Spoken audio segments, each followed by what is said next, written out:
You're listening to the premier podcast for men who want to not only be better with women, but want to be better men in general. This is the Come On Man podcast. And here's your host, Paul Bauer. What's up, everybody? Welcome back to another week of Come On Man. If you haven't done so already, please like, fave, subscribe, hit those notifications. Leave a comment below. That helps us out in the algorithm. If you are listening on your favorite audio platform of choice, give us a 5-star review. It helps more than you know. You guys know all this stuff already. All right. This week was a fun conversation. I really liked it. Sort of getting back to the roots a little bit. I had my 3% brother, Lloyd, on from the 3% Man Facebook group. And my man here has studied How to Be a 3% Man by Corey Wayne probably more than just about anybody else. And he's been doing it for such a long time. He's like a total natural at it. And he recently started offering coaching services to guys in the group specific to the book, right? If they're having problems with certain areas of the book, he's there to help them out with it. So I wanted to have him on the podcast and talk to him about it, talk to him about his 3% journey, which we haven't done in a long time. I've sort of gotten away from the Corey Wayne stuffs, obviously.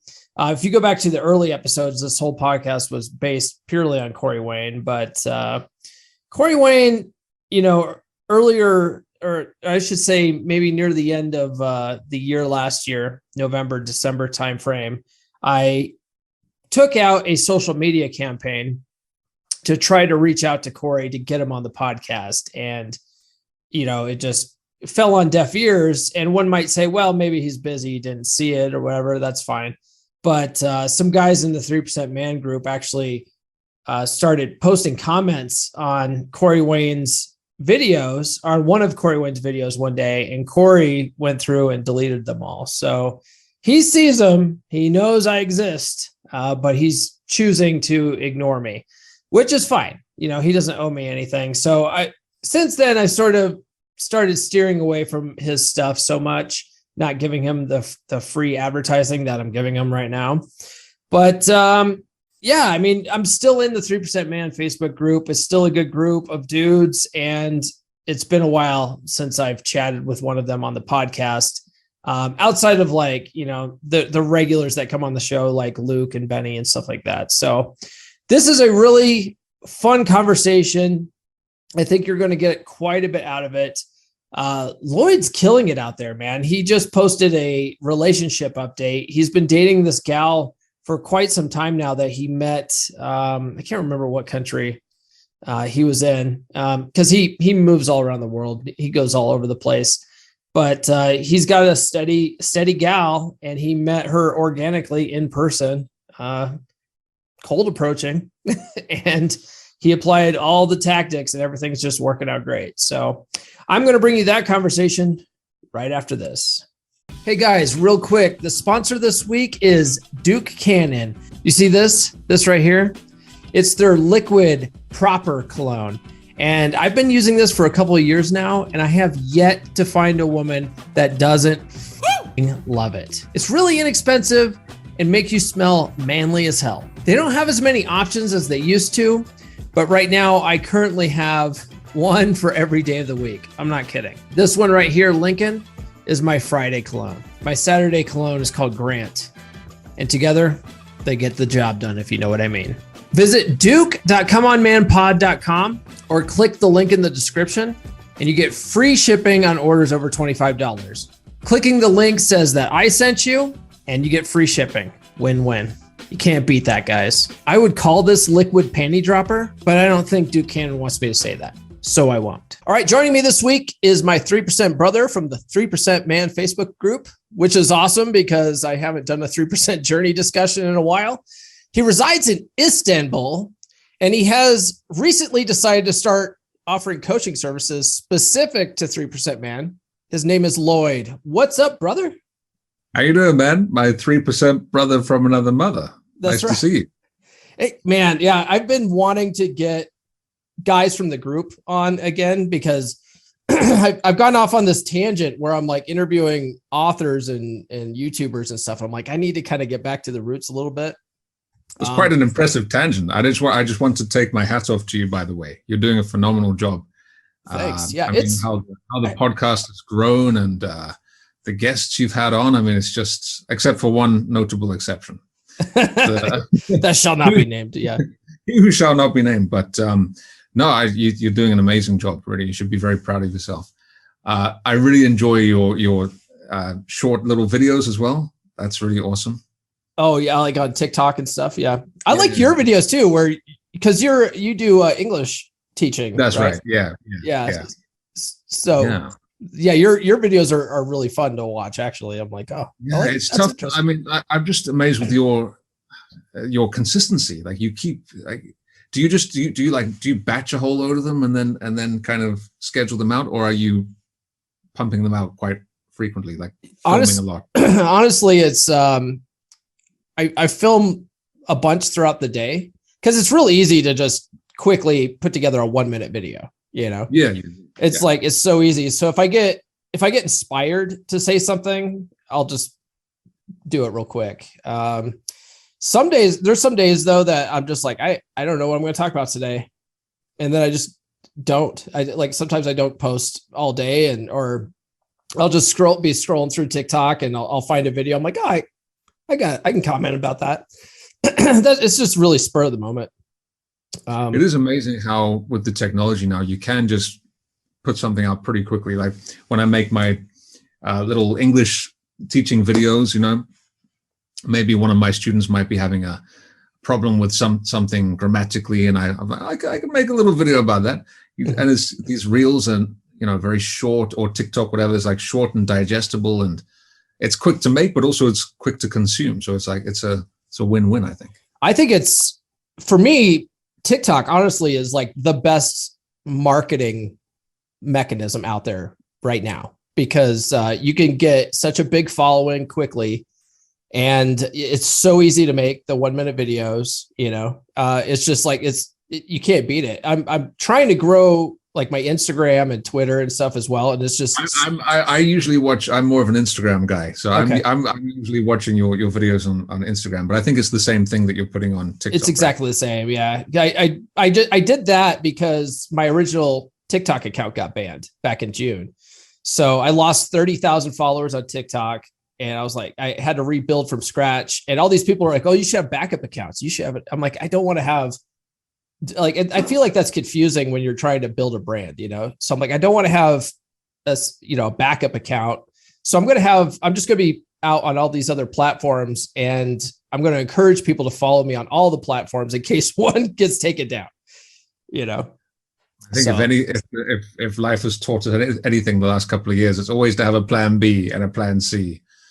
Yeah. Because you never, right. Yeah. Let me ask you about your teaching. Are you teaching like adults, like English is their second language type stuff, or are you teaching like high school? Like what kind of no, kids is not really my thing. I used to teach kids many, many years ago, but I quickly realized it wasn't really for me. So yeah, I teach adults around the world. Most of them, or I can't even speak now, but most of them have a high level of English. Many of them are actually English teachers themselves, non-native English teachers, and they still need, so even though they speak English very well, they still need some help with their grammar, pronunciation, and different stuff like that. So I have this community where I, as I said, have students from all over the world. I give them, frequent lessons, group lessons. I do live streams. I have a few other teachers who work with me as well. And it's a really nice community, of really cool people, really interesting people. And the nice thing is, because they're adults, when I travel around the world, go to different countries, I can actually meet them in person as well. Oh, which is great. Yeah, that's fun. Drink, Yeah. Yeah, it gives you sort of a reason to go to certain places too, right? So you can be social. Exactly. And when I go to, because I have members from so many different countries, if I go somewhere, there's a good chance I have some students there, which is very nice. You ever make it out to the western slope of Colorado? I would love to. Nobody does. Nobody comes here. I don't have any students in Colorado, unfortunately. I have one or two students in the States, like immigrants. One is in Pennsylvania, I think. Yeah, over the years, I've had different students who have lived in the States or spent some time there. Actually, one of my students is a doctor from Mexico, and he was recently doing a residency, if that's the word, in Ohio, which is quite a change, you can imagine, from Mexico in terms of weather. But sure, not Colorado yet. Not Colorado yet. Oh, okay. I'm a big South Park fan, though. If that. I actually grew up in the area of where South Park is based, and Wow. the creators, Matt Stone and Trey Parker, went to my high school. So, Oh my God, that's so awesome! yeah, it's pretty funny. A lot of the characters in the show are based off of like teachers or like we had junior high. We had a junior high counselor named Mr. Lackey, and Mr. Mackey on the show is based off of him. Yeah. This is kind of blowing my mind right now. So you basically went to South Park Elementary, basically. Yeah, basically. This is insane. How have you never mentioned this before? My goodness. I stopped watching it years ago, but when it first came out, like everyone around that area was just like, this is us. Like, this is hilarious. Like kids cussing all the time. Like that was us. So hold on, Mr. Lackey was Mr. Mackey. Was it Mr. Merck? He's got that kind of voice, Mr. Murky. Okay. Yeah, that was him. Yeah, he was this is so funny. Yeah, his big thing was he didn't like being called dude. So kids were calling him dude all the time. They were just like, "Hey, what's up, dude?" And he's like, "Not your dude, okay?" Okay. Yeah. What's my feelings? Okay. So let's get back on 3%. What led you to first read How to Be a 3% Man? Yeah, so this is quite a trip of down memory lane. When did you first? Because I think it was more recent that you stumbled. Yeah, you've been reading it for years now, right? Like 100 years. 100, yeah, back with Jesus. 2014. 2014 was when. That's quite a while ago, right? So I mean, yeah. What is it? I mean, it's 8 years or so. Yeah, almost exactly 8 years ago, I guess, 2014. And so probably like a lot of guys, went through a breakup, like devastating, unforeseen breakup. Was broken up with by a lady that I was like very, it was just totally out of the blue. And let me ask you a question though, because I feel like a lot of times guys get broken up with, and we feel like it's out of the blue, but in hindsight, you're like, oh no, in hindsight, no. That's the thing, because in hindsight, when I went through Corey's book for the first time, and I'm sure you had the same experience, all the light bulbs are going off. It's like, I did this, I did that, I didn't do that, I said that, she said that, and it's like, geez. Mm-hmm. So it was quite an experience going through the book and just realizing how I had fucked up so much. I'm allowed to swear on here, right? Oh yeah. Please do. Yeah. No, I'm just very used to being very reserved as an English teacher. Sure. Although this is part of the English language. But yeah, so it was obviously at that time, it was totally unforeseen and just out of the blue. And I just remember that day very clearly, being let go of, let's say, broken up with. And I just remember it just felt like my world was like over. It's like everything was like a slow car crash, and you just it's the worst kind of pain that you can feel without actually physically. I'm sure everybody's been through this, right? Yeah. And I think that's what you need, though.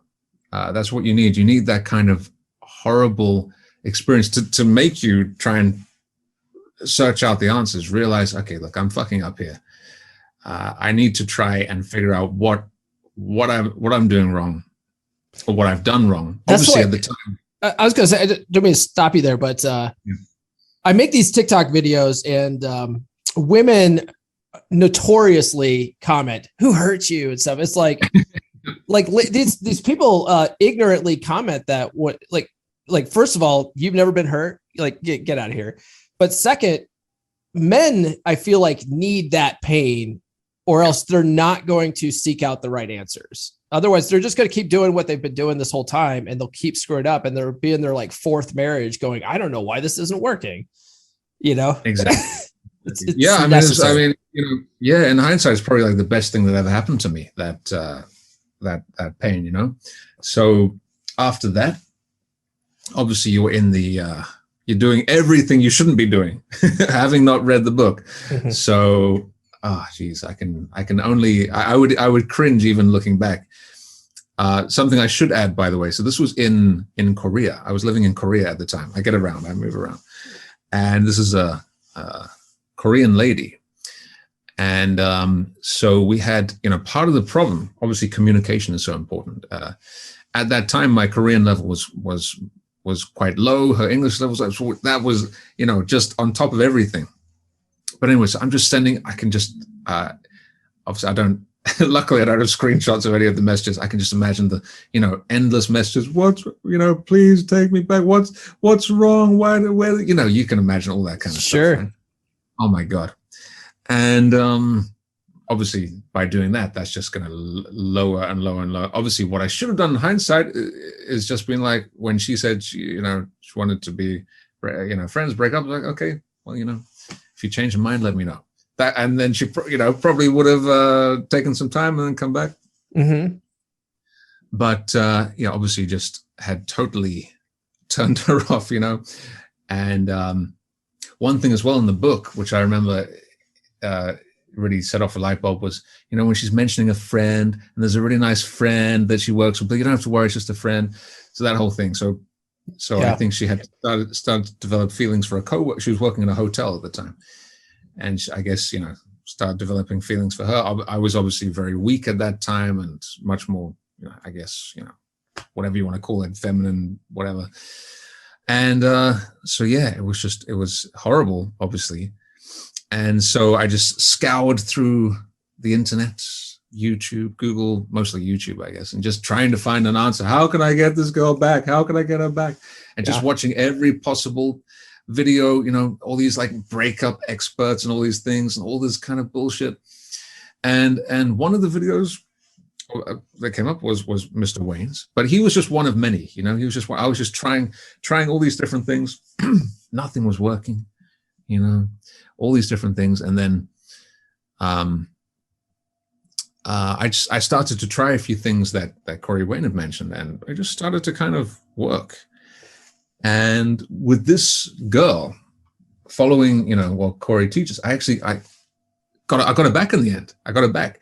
And then I was the one in the end who was like, once I got her back, after a few months, I was like, actually, I don't think this is going to work. So it was so, for anyone who's been through that, I'm sure they can relate. It's so satisfying to have gone through that, get her back, and then be the one who's like, to break up with her.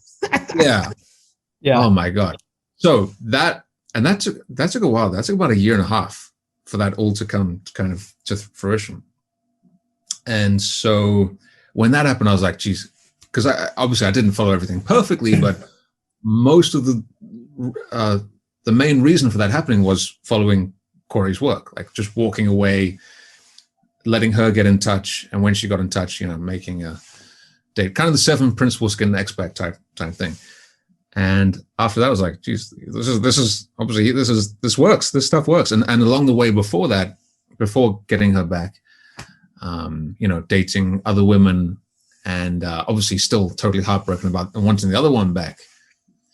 And, but, trying different things, like not, letting the girl come to you is one of the biggest things that I think I learned. And still, I'm sure for you as well, right? Letting her come to you and just giving her space to, it's like that whole, the tennis analogy kind of thing. Sure. And yeah, so that was the genesis of it, I guess. But, and then since then, just been reading the book, or listening to the book rather. For the last many years, and it's good times. How many times have you read the book, do you think? Or have you lost count? I've lost count, yeah. What about yourself? Because so yeah, it's at least 10. It's at least 10 times. It's at least 10. I haven't. You haven't made it to 15 yet? You don't get you don't get the diploma until you make it to 15. No, I'm pretty bad. If you were to, there's no diploma for me, because if you look at the amount of time that I've known of the book, so it's over 10 times. I don't know exactly. It's definitely at least 10 times, but yeah.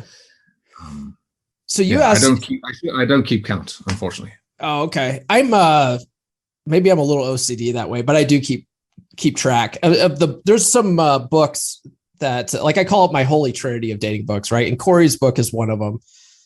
But there's Dating Essentials for Men by Dr. Robert Glover and Atomic Attraction. And I do keep a tally of how much I've read each of those books. So Corey's book I've read 20 times. I read that. I first found it in 2020 at the beginning of the year, before the pandemic stuff. So I had. That's amazing. So you've read it 20 times in the last 2 years. I've read it 10 audiobook just makes it so easy, though. You know, it's 7 hours. You know, you can read it. I've sped it up. I've sped it up to like 1.25 speed or something like that. Yeah, there's a lot of guys in the group that do that speed it up. I find that I don't retain it as well if I speed it's not too much. Like 1.25 is not too bad. It's because he does speak slow. He speaks kind of slow. So if you put a 1.25, it's not too bad. Maybe anything higher than that, and it would get a little bit too fast. So gotcha. Yeah. So what happened for me, and I'll make this short because this is about you mostly, but no, I'm really interested to find out how. So in 2019, I had been dating this gal for about 4.5 years, and she was the first chick that I had met after my divorce. And like, so she and I actually broke up with her, but you could tell, like, especially in hindsight, that she was really trying to distance herself from me, like, the last month. And I felt like the guy she ended up getting with after me, she was like spending a lot of time with him. You know, she worked with him. Well, actually, he worked for her, and she was spending a lot of time at like happy hours with like that crew. It wasn't just by himself, but she was, you know, wanting to do that more all of a sudden. And it was just like, this is odd. And then finally she was just like, yeah, look, you know, at that time I was going down to her house every other week and like staying down with her. And she was like, yeah, this isn't working for me anymore. So you just go back to your house. And I'm like, what? Like, so anyway, eventually, like, I was such a needy little bitch that I was like, look, I need more of your time than this. So this isn't going to work for me. So I broke up with her, and I was like, you know, really, you know, emotional about it and like mad and angry and stuff. So you broke up in kind of like a hissy fit. Basically, yeah, it was a big blowout fight, and I was like, we're done, you know. And she was kind of steering you towards the breakup. She was, so that she didn't have to take the blame. Yep, it's what you wanted, but then exactly yeah. So now this is where I a lot of the guys in the 3% Man group find Corey because they're trying to get an ex back. I was not necessarily trying to get her back. What I found was, so after my divorce, my divorce was in 2014. I was like 50 pounds overweight, and I hadn't dated in 15 years, and I was just struggling. Right. So when I found this chick, I finally met this gal about 11 months after the divorce was finalized. Or no, this was 2013 when I met her. This was at the end of the year, and we were still going through the divorce process. So 11 months after the separation is when I met her. And she was the first chick that was just like super high interest, basically wanted to bang on the first date. But I was like, you know, we're not going to bang on the first date. So you hold on. You were the one with the morals here, like right. Yeah. And so we ended up hooking up on the second date. Obviously. How it usually goes. Yeah. But because like she was like the first chick I had slept with since. Why were you not keen on the first date when she was I felt like it was too much, like this is before I learned any of this stuff, right? I'm just like, oh, whoa, no, we need to slow this down. And it was sad, but yeah, so we waited till the second date, and she was the first chick that I had slept with since my wife, and like my wife was the only person I had slept with in like the whole 15 years I knew her. So it was just like I was just like in love. What's that? How long were you married? How long were you married for? We were married for 14 years. Yeah. It was worth it though. It was the divorce was good. So it's funny because like after my divorce, like I did not want my ex-wife back. Like I don't like that woman, right? But this chick, like I immediately fall in love with this chick. I did not ever want to get married again, but near the end of that 4.5 years, I was like, I could do this. I could marry this chick. I like really like wanted to marry this chick. I'm glad I didn't though, and I feel like that's something that she sort of wanted and was realizing that, she was wasting her life that. And I was a needy bitch and stuff,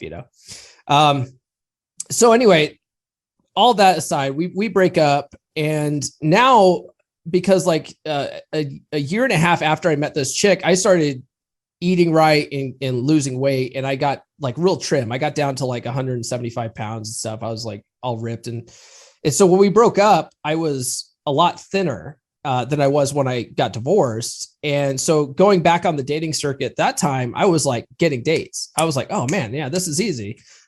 And so I was getting dates. I was hooking up with chicks, but I couldn't keep them around more than like the third date. So that by itself, like, okay, two of the biggest relationships I've ever had have failed, and I can't keep any of these chicks longer than 2 or 3 dates. What the fuck am I doing wrong? And so these ones from the 2 or 3 dates, I'm guessing you like them more. Oh yeah. So yeah. And I was one-itis on each one of them. Yeah. Sorry? I said I was one-itis on each one of these chicks, Exactly. So you probably were over pursuing. You were just doing the little things that you wouldn't do with girls that you didn't care as much about. Right. And so, yeah. So anyway, like 2019 is ending, and I'm like, this is the worst year ever. But one of the blessings of dating that chick for 4.5 years is that she got me into audiobooks. And so I was like, I bet you there's some audiobooks I could listen to, to maybe figure out more about women. So I started listening to stuff like the love languages and, Men Are From Mars, Women Are From Venus. I listened to the System by Doc Love, which is where Corey gets the whole idea of 3% Man. And somehow I find Corey's work on YouTube, and I noticed that he's talking about being 3%. And I'm like, oh, he must have read that Doc Love book. I noticed that he had a book himself. So that's where I found Corey's book. But I liked how Corey put it together better than the way Doc Love. I did not like Doc Love's book. Are the concepts very similar though? Oh yeah. Doc Love, right? Yeah. Yeah. They're like, I don't want to say plagiarizing. That's a pretty strong word, but it's the same shit. So one of the vocabulary words in my lesson today with my students was defamation. So right. That's why I'm not saying that. Gotta tread carefully. It's not word for word. Corey's book is definitely different. I like how he phrases the concepts better, and he also sprinkles in stories about his own life. So it's not plagiarism. You can't. Nice mug, by the way. Yeah, you like that? I am a part of the 3%. Yeah, I am in the 3% club. Yeah, this is what you get when you read the book 20. Just kidding. Corey doesn't give a shit. So I haven't read 20 times yet. I've just got this boring plain glass. But I think with the book, he everything is very digestible. I think that's what I like. It's very clear. It gives you clear instructions. It's not kind of ambiguous. It lays out the blueprint or whatever very clearly. And the more you listen to it, I'm sure like after 20 times, you almost know, not word for word, but you know what sentence is coming next often. And then when you're out in the real world, you can just, instantly put these things into action, which I love. And you can predict things. Whereas before reading Corey's book, you're just like wandering around, just kind of as a hopeless, whatever, puppy dog. Yeah. And, it's nice to have the power back and this knowledge that obviously most guys don't know this stuff, and that's the thing. So I'm sure you feel the same as well. I just feel so I often feel very grateful for having had that experience, for finding the book, for hitting that that low point and then getting into the 3%. Well, because otherwise you're so far ahead of other guys just by knowing these basic things.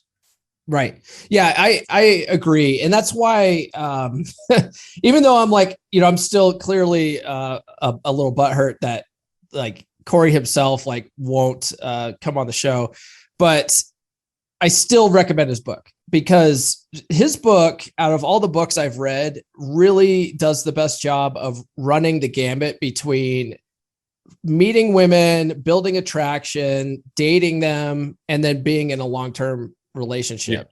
Yeah. Like a lot of the book, like Dating Essentials for Men, is an outstanding book when it comes to dating, but it really ends once you meet a chick and start a relationship. Like that's where it ends. And it's like, well, what do I do to keep her around? Like Corey's stuff is more helpful that way. That's so important. I mean, if I look at the, relationships I've had since finding Corey's work, the nice relationships, it is knowing that relationship stuff is so important. Knowing the kind of the delicate balance of letting her come to you, but not being so much of a cold fish, but not being overly and drooling over, and kind of seeing when you're messing up, and like that whole thing is very important. But if you're only focused on the dating part, okay, you'll get laid or whatever, but she's gonna maybe not stick around for so long if you're not doing those things right. So it is definitely important to not just focus on that stage, but the whole thing, the whole process. Yeah, unless your goal is to just hook up with chicks and leave them, then you don't need all that. But right, but you never know. You might be doing that, and then along that journey, you might really find someone that you like, and then you might fuck it up because you didn't pay attention to the other. There's a lot of guys in the group that will read the book. Maybe they've even read it multiple times. They'll find the girl of their dreams, and then they stop reading the book, and then they fall back into old habits. And then, she loses attraction because he's not being attractive anymore, and they find themselves back in the group. And you're like, why did you stop reading the book, buddy? You should have kept reading the book. Yeah, that is definitely an important thing, I think. Yeah. And also, I know you said you're not such a fan of his videos, but I think watching the videos as well can be a nice supplement to that as well. I like his older videos, but his newer stuff where he has like women on, and he's like bouncing ideas off of women. The only reason why I don't like that is because specifically in the book, he says, don't ask women for advice about women. And it's like, why do you have women on your show though? Like, see, I occasionally have women on my show, so it's like, I can't really, maybe I can't point the finger too much at that, but it's not like I'm asking the women necessarily their advice, except for one time I did have Morgan on with Luke, and we were talking about dating profiles, but I kind of wanted to see like, well, Morgan, why are you swiping right on certain guys' pictures than other pictures and stuff? But I feel like a lot of the concepts that she threw out, I don't agree with, so it's like, whatever. I don't know. Well, it's good to, it's good to be open to different perspectives and stuff. I think with Corey having these girls on, I even saw he talked, because he has these videos, like his daily videos, which are the meat and potatoes, the main ones, right? They get most of the views. And there's these other ones which are not as popular, where he has these girls on and stuff. I did see him talk about that in one of his main videos, and he did say he was talking about that, and how when he talked to the ladies on there, it actually goes to prove that you should not get advice about women. So, like I was watching his latest one earlier, where he was talking to, I didn't watch the whole thing, it was pretty long, but he was talking to a couple of girls about when do you have sex for the first time with a guy?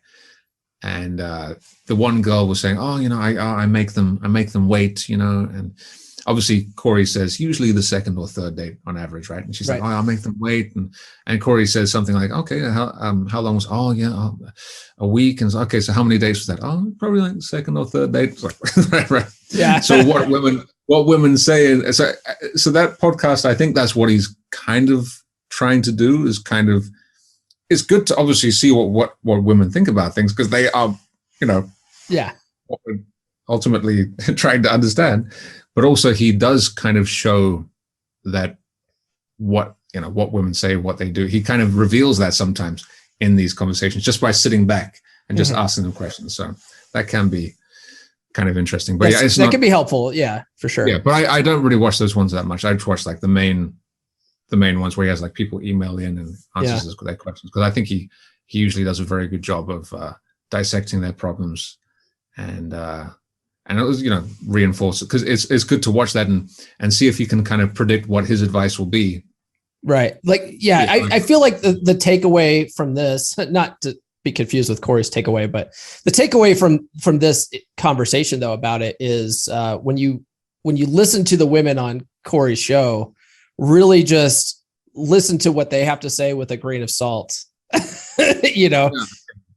because you gotta watch what women do and not necessarily take what they say at face value, because it's exactly. And that is definitely, I mean, there are so many, key things to remember from 3% Man, which is why you have to read it so many times. But that is definitely one of the main ones, I think. Yeah. Look at what a woman does and not what she says. Yeah, definitely. Let me ask you a question. Have you read any other dating and relationship books, or was Corey's just the one that you focused on? I'm more, I know you have you have your Holy Trinity and everything. I just like reading a lot. And I sort of take what's useful out of a lot of it, but really my whole dating game was based around these 3 books, the Holy Trinity. But yeah. Do you not get a bit confused if you're reading one and then the other one and they kind of overlap or don't correlate? No, I don't, because the reason why I've taken certain things out of those 3 books, right, is because there's a lot of guys in the group too that have read the book like a million times, but they're not getting any women because they're not going out and actually trying to practice any of this stuff. And so when I was reading this stuff, I was following Dr. Glover's advice, which is like treat dating like science experiment. And so I was going out just trying bits from the books, and the things that didn't work in Corey's book, things from like Atomic Attraction would work. So I would write that down, like, okay, I'm getting better results from this technique than I am from Corey's technique. And so I don't confuse it, because like there's certain things that women will do, and there's certain books that I will choose to follow the advice about. So it's like, I personally, my science is down to, I know what to do out of the books, but so I don't get confused. That is so important though, actually putting the stuff into practice. It doesn't matter if you've read it 175 times. If you're not getting out of your room, if you're not going out there and actually talking to people and putting this into practice, it means diddly squat. So exactly, you need to put it into practice as you're learning. You're going to screw up. You're going to make mistakes, and that's part of the process. But that's how you learn. You need to learn not through taking action and actually going through some embarrassing moments and situations. Oh, okay, I should have done that, or because if you're just reading the book and then you're just waiting for an opportunity, these things are not gonna all be flowing nicely. You need to practice as much as you can. So yeah, you need to get out there. I do see that a lot, definitely. People become very kind of focused on reading the book, and then later I'll put it into, once I've read it 10 times or once I've read it 15 times, then I'll go out. No, you got to while you're reading, maybe you read something and then you try and put that into practice that day. It's a lot of guys also do the same thing where they're like, I'm just focusing on my career right now. I'm just focusing on my money. And once I get all my money, because like they'll listen to maybe Rich Cooper or something, and I love Rich Cooper, but it's like Rich Cooper's like, what does he say? Like, chase excellence, don't chase women. So these guys are like, I'm just chasing my excellence right now, and women are just going to magically show up. That's not how it works. Like, you still have to understand game. You have to understand the signals that women put out, so that you can put yourself in a position to take advantage of those of those signs and signals and stuff. Like, you have to be able, women still want you to approach them. They're not just throwing themselves at you unless you're, I don't know, a movie star or something, but you're not a movie star, guys. If you're listening to this, you're probably not a movie star. Well, you never know. Hey, Brad Pitt, how you doing? Yeah, Brad, come on the show. I think he's single, isn't he? So he's probably just like getting back in the game. I lost my trail of thought there, but so I asked you if you had read any other books. Yeah, so another one that I have, is it Train of Thought or Trail of Thought? Train of Thought is the one, right? Mm-hmm. Yeah, another one that I have, so I do focus mostly just on 3% Men.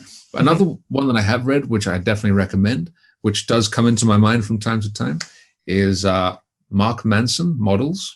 Oh yeah, I've read that. That's a good book for. There's a concept in the red pill community of be attractive, don't be unattractive, and Corey's book talks a lot about the same stuff that Models talks about. But yes. But that's one reason I like it, because a lot of things do overlap quite nicely. Right. Yeah. Well, same thing with Dating Essentials for Men, Dr. Glover. They go hand in hand with 3% Man very well. But yeah, like Mark Manson talks a lot about he calls it neediness. Like he talks a lot about neediness, and if you're acting needy, that's highly unattractive. Yes. I think the analogy he used was that if I'm not getting mistaken, non-neediness in a man is the equivalent to nice tits in a woman. Yeah. Yeah. So he does say something like that. It was something like that. Like what we see when we see, a woman with a nice body and everything, for women can tell, because they can tell, right? The neediness, they can smell it, they can sense it. Mm-hmm. And if they can sense that you're not needy, in addition to other things, taking care of yourself and being as attractive as you can, but that neediness is such a killer. Yeah.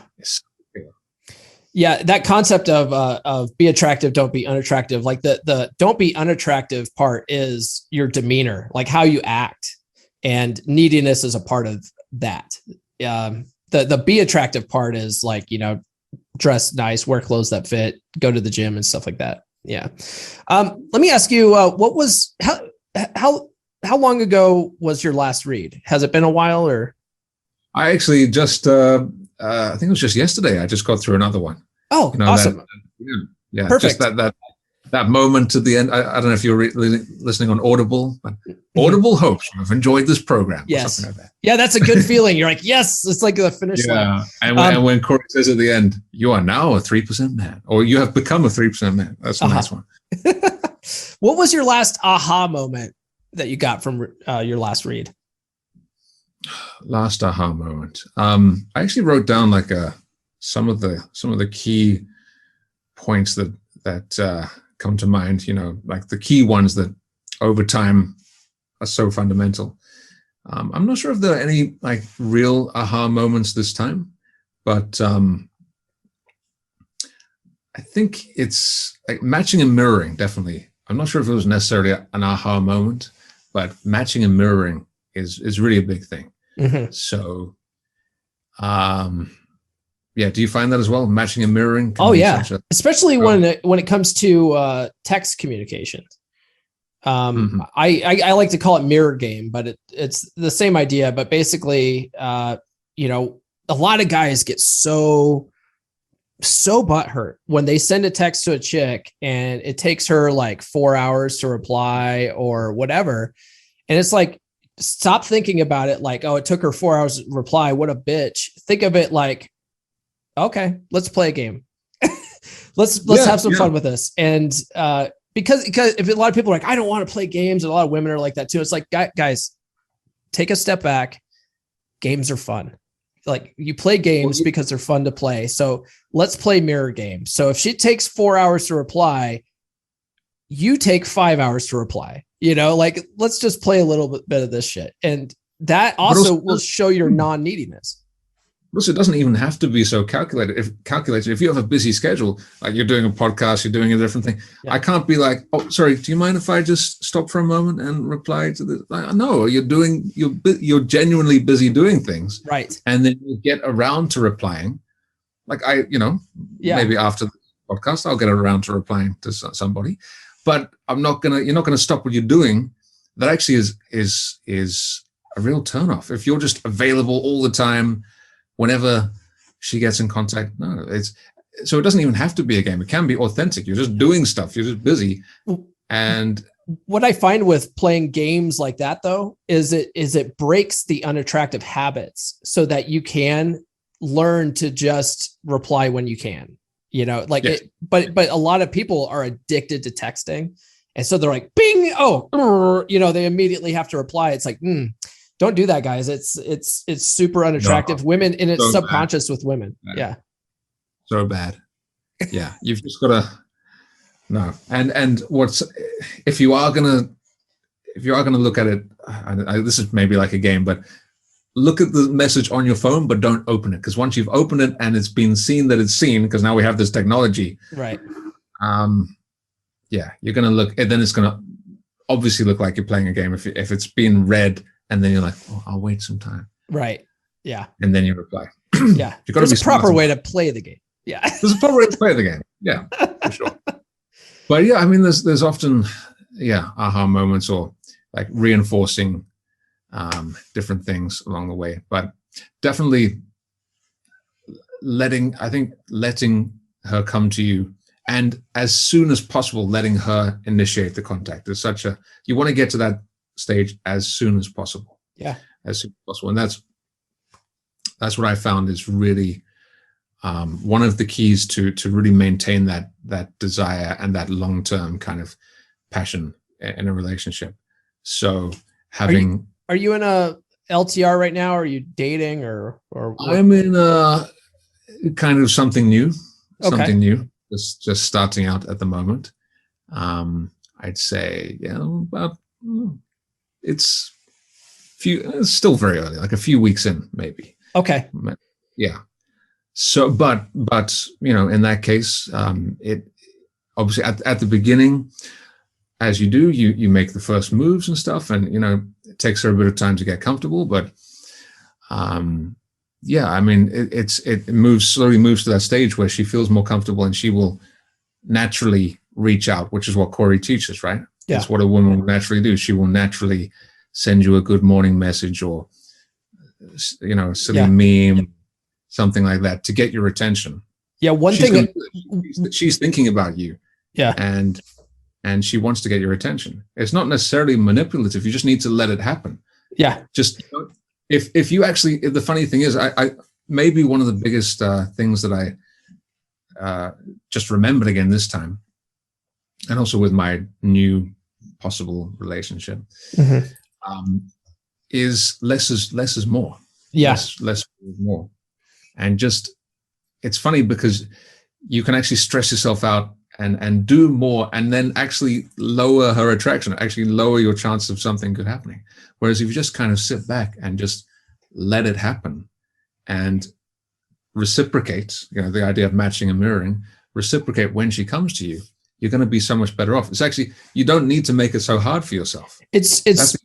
I found with doing that is that it's less stressful too, because a lot of guys get all up in their head, they get all anxious about it, and it's like, man, just let it happen, man. And if it doesn't happen, who cares? Like, you need to kind of get to that point of if you've done everything right, and she is not reaching out, like especially in the early stages, it's like, okay, well, I'm gonna wait.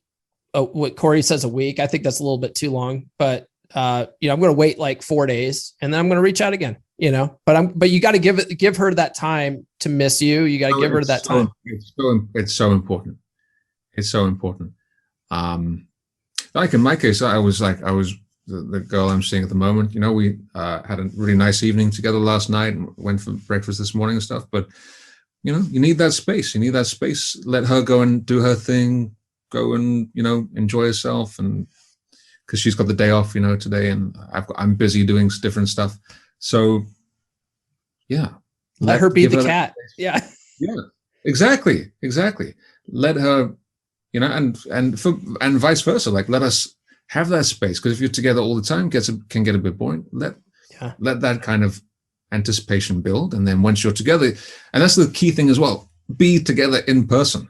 Yeah. Texting, as you've said in your videos, as Corey says again and again, you can do little things here and there, but the ultimate goal is to get together. That's the ultimate goal. Yeah. The phone is for setting dates, right? As Mr. Wayne says. Obviously, you can send little funny messages and stuff, but you want to have a date set. You don't want to do all this stuff and not have a date. It's so important. And definite dates is so. I mean, we're just going through fundamentals, but it's so important. Not like, because the girl I'm seeing at the moment, like, she a couple of times she kind of gave like I think I'll come like after this. Like, are we going to meet at this? Is this time good for you or not? I need to know a specific time. And it's kind of training her to now she's kind of getting in the mode where she knows that we should have like a fixed time. Before she kind of put a bit more airy fairy, and it's like, I have other things going on as well. So we need to, I need to have an idea at least of a time when we can meet, and kind of, getting trained like a dog, but like training the other person to get used to these things. Going back to what you were saying about you need, not only does she need space, but you need space too. Like, you need time apart. That's one of the reasons why I really like Dating Essentials for Men by Dr. Robert Glover, because he goes into a whole thing about fusion and how when men and women get together and they want to be together all the time, so they spend every waking moment together, their personalities become fused and they both stop being the person that attracted the other person to begin with. So making sure that you give yourself healthy space while you're in a long-term relationship is important, so that you don't have that fusion, so that you can still be attracted to each other. It's really, really important. That old saying of absence makes the heart grow fonder. Oldie but a goldie. And if you are doing different things, you have things to talk about when you actually meet. You'll have funny little anecdotes. Oh, this happened to me, that happened. If you're together all the time, it's like, oh, this happened. Oh yeah, you were there. So, or you text each other all day long about everything you're doing. What were you doing today? Oh, I was texting you. Yeah. So absence is super important. And I also, as well, is when you are in the early stages with someone, before you do start to get more serious, dating several women or at a time is it really is important. I think that was something that maybe before finding 3% Men many years ago, I kind of maybe thought, maybe in my mind I was thinking it was like cheating or something like that, or it's like immoral. But no, it's until the other person has said that they want something more serious, it's fair game, because they're probably doing something similar. So, and it keeps that abundance mindset as well. Yeah. It's so fun. It's so important, because if you put all your eggs in one basket, you are gonna have a 200% higher chance of fucking up. Yeah. So it's so important to, because then maybe there are several girls dating, there's one that you like more, but you have these other options if this one doesn't go through. And so you're not going to be over pursuing that one that you really like. It's so important. That was a concept that I struggled with at first, because I was always that guy that like, I couldn't possibly date more than one woman at a time. Like, that would be way too difficult to juggle all that. It's so hard to remember their names and stuff. And it is hard to remember your names. So you don't use their names. Just don't say their names. That's the problem with the names. The names are okay. The thing, you can know their name, but in the conversation, like I never use their names. Like it's just that way I don't accidentally call them something that I shouldn't. And no, the problem is if you're not sure if you told the same story before to that person. Yeah, like, that's not sure if I've told you this one before, but Right.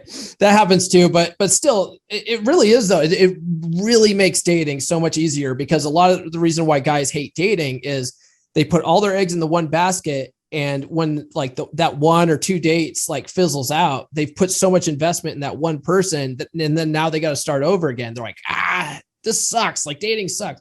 It doesn't suck if you're dating 3 or 4 women at once and one, blows you off or whatever. Who cares? You still have these other 3 women, that are options. I'd say 3 or 4 is probably a good number, because 2 kind of at them, you lose 1, then you're kind of at them, mercy of the other. Yeah. So you want to have 3 or 4, and then from those, maybe 1 will get, more serious. I think that's it's easier said than done, but I think 3 or 4, more than that, it gets tricky. Like then, and it gets expensive. Yeah. That's why. Yeah. 4 is my max. It always was. So we're almost at an hour here. How are you good? Are you good on time? Oh, I'm good. Okay. I'm finished for the day. Yeah. Let me I have 2 questions for you then. So based on your experience on the 3% path, what kind of advice would you give someone just starting out? I would say less is more. Less is more. Definitely be aware of things like double texting. That's something that can very easily happen. Mm-hmm. Let her respond to you. Give her time, as we talked about before. Let the girl respond to you. If you send her a message, you don't get a reply, don't send another one. It's one of the most needy things you can do. Yeah. And it's going to be an attraction killer. So really just less is more. Just have other things going on. And try to, something we didn't really talk about, which is super, super important, is emotional centeredness. Being in control of your emotions. Mm-hmm. It's so important. It's so fundamental. And that's probably one of the things that I struggled with at first. I think it's an ongoing thing, but mm-hmm. When with the original girl that I was with, we partly because of language differences, but we argued a lot. Mm-hmm. And that, in hindsight, I didn't know at the time, but in hindsight, that was one of the reasons for her lowering attraction. So not arguing with women, because you're not going to win. Right. A lot of guys will they'll be saying, oh, I always fight with my girlfriend and we always argue and stuff. It's not, you just need to cut that out. Yeah. You end up fighting with women because you're getting emotional, which is an unattractive trait, because that's what women do. And women don't want to date other women. You need to be the calm one. Unless they're lesbians. Shout out. What was that again? Sorry. I said women don't want to date other women unless they're lesbians. Shout out to the lesbians. Yeah. Shout out to lesbians. Yeah. I think I saw that in one of your videos. Shout out to the lesbians. Got that from some other podcasts. I thought it was hilarious. So I always say it now. Got to give that shout out. Shout out to the lesbians. But it's so important being that, being as confident and self-assured in yourself as possible, and making yourself, again, if we're talking to this hypothetical new person, not to overwhelm them, mm-hmm. but being the most attractive person as you can be, because another, line from the book or whatever, you attract, I can't think of the line, but you attract what you are as attractive as what you attract. I can't even think of the sentence, but you make basically attract what you are. Yeah. Attract what you are. So if you feel good about yourself, if you're dressing nicely, you're taking care of your body, all these things, you are going to attract someone similar. But if you don't really care, if you're kind of negative and not taking care of yourself, not caring about what you wear, you're not going, and then you still feel like you are entitled to this 10 out of 10 knockout, who is making the effort to, take care of herself, exercise wise, clothes and makeup wise. Why is she making all the effort? And you think you have some divine right mm-hmm. to be with this girl when she has so many options? Make yourself the best option you can be. Yeah. Right. Yeah. So that's something I think people don't think about, is being the best version of yourself, putting it out there, And also as well, just accepting that most girls are not going to like you. That's okay. Mm-hmm. That's something that I think also I didn't really, it took a little while to grasp that concept. It's a numbers game. So you go to someone, don't take it personally if she doesn't like you, because you know from experience as you go through this, you know there are some girls out there who will absolutely be crazy about you. You know that from your experience. And the more reference points you build up in your mind about that, the more confident you become. And the less you kind of care about the rejection, because you're like, okay, yeah, it's just, it's nothing personal. It's like if you're not interested in a girl, it doesn't mean someone else wouldn't really isn't going to be interested in her. Yeah. I always looked at it like, I mean, you really have to get to the mindset of, well, it's her loss, Yeah. Not like I lost out. I didn't lose out. She lost out. And that's fine. Yeah. But keeping that momentum as well. You need to, it's like as you said, keep on reading the book, because you don't want to just think, okay, I've got it now. You need to, because your brain needs to keep being reminded about these little things. Yeah. Little things. One thing I realized is, I mean, I didn't get into this stuff until like I was almost 40. And it's like, I have 40 years of programming that I'm trying to undo. And I can't just read a book 10 to 15 times and think that it's unprogrammed. It's like, no. Like I will fall back into the old 40 years of programming if I don't keep practicing. Yeah. Yeah. And you might have a bad day, and then you might feel like one of these previous tendencies like sneaking up on you, and you have to no, bad Lloyd, bad Paul. Yeah. Yeah. Yeah, definitely. So. And that happens to me too. I've been dating a nurse chick coming up on a year now. And shout out to nurse. What's that? Oh, congrats. Yeah, shout out to nurse. Yeah. And the lesbian. Nurse chick is, she's just, she puts in so much investment and effort, like more than any woman I've ever dated. It's like, it's insane. So I'm just like, this is great. But one thing that like I find myself doing is, sorry to interrupt, but once the thing is, and Corey talks about this in his videos quite often, once you have had that level of investment from someone else, and someone who's so in their feminine and giving to you, and it's hard to then accept less than that.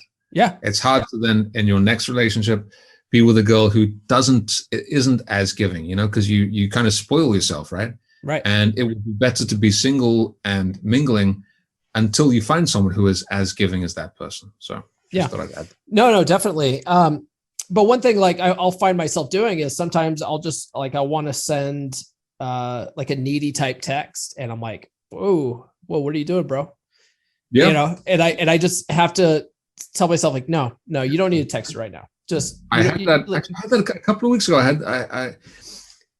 And what I recommend you do maybe to stop that is, if you feel like these needy tendencies, write it out in a notepad. Don't write it out on WhatsApp or whatever thing you're using, or Facebook. Write it out in a note. Like, put your phone away. Look at it later when you are in a more clear mind. And look at it and think, does this make me look more attractive? Does this make me look like a needy bitch? And often it's going to be the latter. And I had that experience a few weeks ago. Like, it doesn't happen very often, but I had that, like, I wrote down this thing. It was kind of semi-needy, and I was like, no. And I never sent that message in the end. And thank goodness I didn't, because things worked out well by not. So that's an example of not doing something. The illusion of action. The illusion of action is a big one. By you think, I need to do something to fix this. Whereas often not doing anything is going to be a much better option. Yeah, definitely. That's actually a really good tip. Write it down on a piece of paper or something like that. What I end up doing is I got to the habit of like really thinking before sending something, and just going like you said, will this do anything to boost attraction? And if the answer is probably not, then I just don't send it. I'm like, I don't like, is this going to nudge anything further? Like, am I going to get laid because of this? If the answer is no, well, I don't need to send it then. I can talk to her in person. Let me ask you one last question here, and then we can wrap up. and I haven't asked this in a long time because I haven't had a lot of 3% guys on. But what does being a 3% man mean to you? Well, the thing is, it's not only, and obviously we're talking mostly about dating and stuff here, but it really, and I can see the same with you, like how you have started up your own podcast, your own TikTok and Instagram. You've become, more ambitious, in terms of what you're putting out into the world, and more motivated. And I found the same for me as well. I mean, it's no coincidence that, as I was kind of going on the 3% journey, I decided to, stop working for other people, start working for myself, building up my own brand, my own business, and, kind of living life on my own terms. And that whole thing it's all connected with that stepping out of your comfort zone and doing things that other people may be too timid or afraid to do. Like not many people are gonna, put themselves out there in videos and whatever. And I think definitely a big part of that is the starting the whole 3% journey. Because it does, as Corey says in the book, it will spill over into other parts of your life. Mm-hmm. So not only your relationship, that's just kind of the tipping point, I guess. It's just kind of the thing that gets things started. Mm-hmm. But it will spill over into your business, into your friendships, into the way you see yourself and the world and your ambitions. And so it really all comes together, I think. Yeah, that I agree with that so much. It's like, it's so funny when men go on this journey to be better with women, they find that the things that make them more attractive to women is like just being a better man in general. It makes them be, and it does spill into all areas of your life, how you interact with everybody, how you handle your emotions, like in certain situations, not just with women. You start doing exciting things. You start, building social circles. It is a life transforming. It's so funny because like, a lot of guys that brand themselves as like red pill. Corey, I wouldn't say as red pill, but a lot of guys that brand themselves as red pill online, their whole platform is just bashing women and stuff. It's like, guys, if you realize though that like if you're apply yourself to be better with women, you're just going to be a better man in general. Forget the women. Like you're just going to be a better dude. I don't know. So it's like you sort of need to kind of give credit to the women for that. I don't know. Or maybe not. No. Whatever. No, I would agree with that. I would agree with that. I know. In my case, I don't really get into the red pill stuff so much. I know you kind of dabble in it a bit. Yeah. I just find personally that I don't know. If I ever check out that kind of content, it kind of messes up with my mentality a little bit. Yeah. Because a lot of it is quite negative and doesn't really seem to give many solutions. It just kind of, and it's kind of stereotypical a lot of time as well. Yeah, I was gonna say like Rollo Tomasi, right? His he even says it too, though. Like his content is a praxeology. It's not a prescription. So he's like, this is how things are. You figure out how to deal with it. Yeah, that's all good and well. But I'm just I would rather I just get the dog commands, just do sit, stay, whatever. Like tell me what to do and I'll do it. Yeah. So yeah, I feel like without the prescription is not gonna really help that much. I agree. It's good to be aware of this stuff, but knowing what to do is so important. I agree that that's why I always say, like, if you're going to read a red pill book, start with Rich Cooper's book, because he does give that praxeology stuff, but he also gives you solutions. Like, this is how, you make yourself more attractive. This is how, you can talk to women in a way where you have strong frame that they'll respect and stuff. It's like, otherwise you're just like, okay, great. Yeah. Frame is everything. What the fuck does that even mean? So, so by the way, sorry, go ahead. Oh no, I'm done. I really enjoyed the episode you did with Luke and the Professor recently. I definitely recommend people check that out, when you were talking about frame. That's still kind of a concept that I'm getting into my own mind these days. Not really covered in 3% Men too much, which is what you guys were saying, but that definitely is. Yeah, I mean, important. Corey talks about like it's important to be centered. Yeah. Like he says it's important to be centered, but it's like, well, what does that mean? And I think if you've read some of these other concepts and then you read 3% Man, you can see that Corey's essentially talking about the same thing, but he uses different words. Like instead of frame, he says centered, and then, and so sometimes you do have to sort of go outside of Corey to figure out how to get to what he was talking about. So like how to maintain frame and stuff. That's why we did that video. Yeah, for sure. He does cover it, but as you say, just maybe different wording. Things like, and you see this a lot. You see guys walking behind the woman's in the lead. That's like, okay, you haven't read the book. You can tell, because I make kind of a point of that. Not even, I mean, it's just automatic now. If I'm on a date with a girl, like I'll make sure that I'm at least next to her or leading the way, because you need to be the one setting the tone and leading. Otherwise, it's. Yeah, I think a sexy thing that chicks like, they don't even realize it's sexy until you do it to them is grab their hand and lead them through a restaurant or a bar or something like that. Oh, yeah. They're like, and they're dragging behind. They're just like, oh, this is so fucking attractive. Yeah, it's true. Because they want to be, they want to feel safe and comfortable with you. They want to be, I don't know if the word submissive or whatever, but they want they want to let go. They want to relax and have fun with you and know that you are confident and taking the lead. And they don't want that on whatever level. They don't want that responsibility. And whenever the roles reverse and the woman has to go into her masculine and she has to be the one making the plans or leading the way, her attraction is going to go sharply down.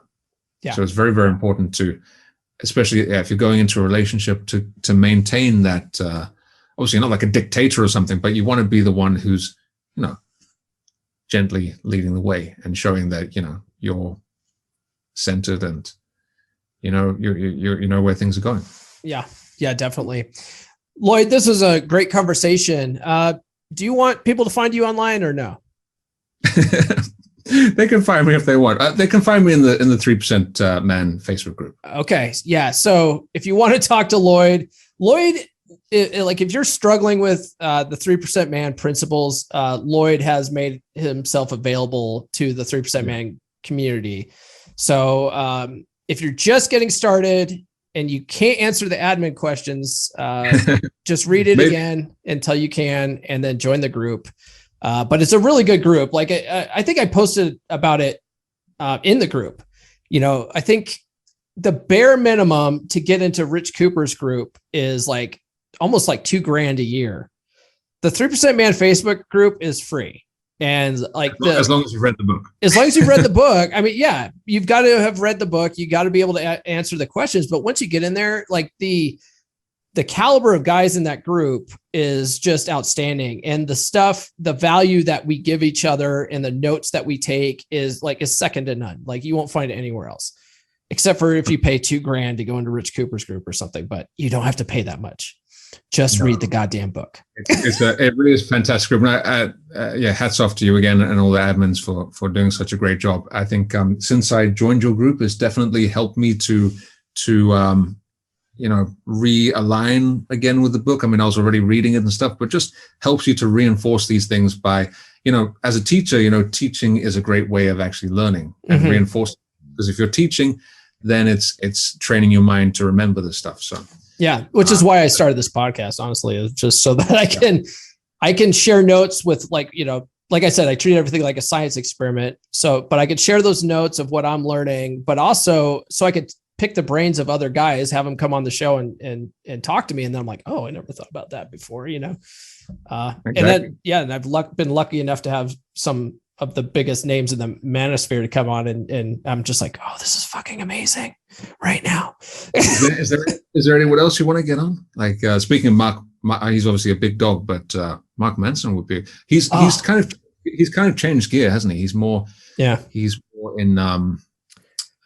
he's got like had that big book, Subtle Art of Not giving a fuck. Yeah. Honestly, I don't follow him on like YouTube. I know he's got a big YouTube following. I did read Models. I thought it was a great book, but I've read Subtle Art of Not Giving a Fuck. They're totally different. One thing that when I had Rollo on, Rollo told me he's like, the guy's totally changed since he got married though, so his Models days is totally different. He doesn't really, I follow him from time to time, Mark Manson. He's more about that kind of life, I don't know, like life coaching type. Yeah. But which is awesome, but he has, I don't think he's really focused so much on, he does talk about relationships sometimes, but not in that same kind of way. Yeah. He really does some good stuff in that. I would love to have him on though. I mean, like I want to talk to everybody. I'd like to talk to Coach Greg Adams sometime. That'd be cool. Yeah.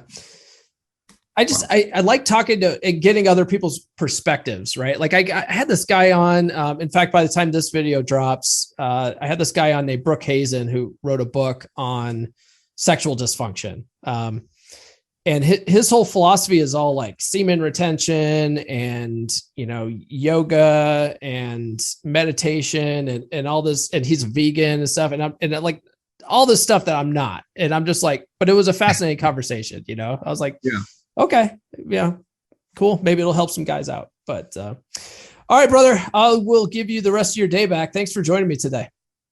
Thank you so much. It's been a pleasure. Lloyd, thanks for taking the time to meet with me. I really appreciate it. Great conversation, man. Great conversation. You're a really good friend. You're welcome back anytime. And man, you guys have heard the story. Like I get a lot of people on TikTok asking me about the story of how I got into this space. So you heard it in this episode, guys. I've said it in multiple episodes, but you heard it again in this episode. But yeah, man, great conversation. Hope to see you back, Lloyd. And you guys out there, we'll catch you next week. This has been the Come On Man podcast. New full episodes served hot every Monday morning on your favorite podcast platform of choice. So subscribe now. Follow Paul on social media. The links are in the description. Now, go out and get it.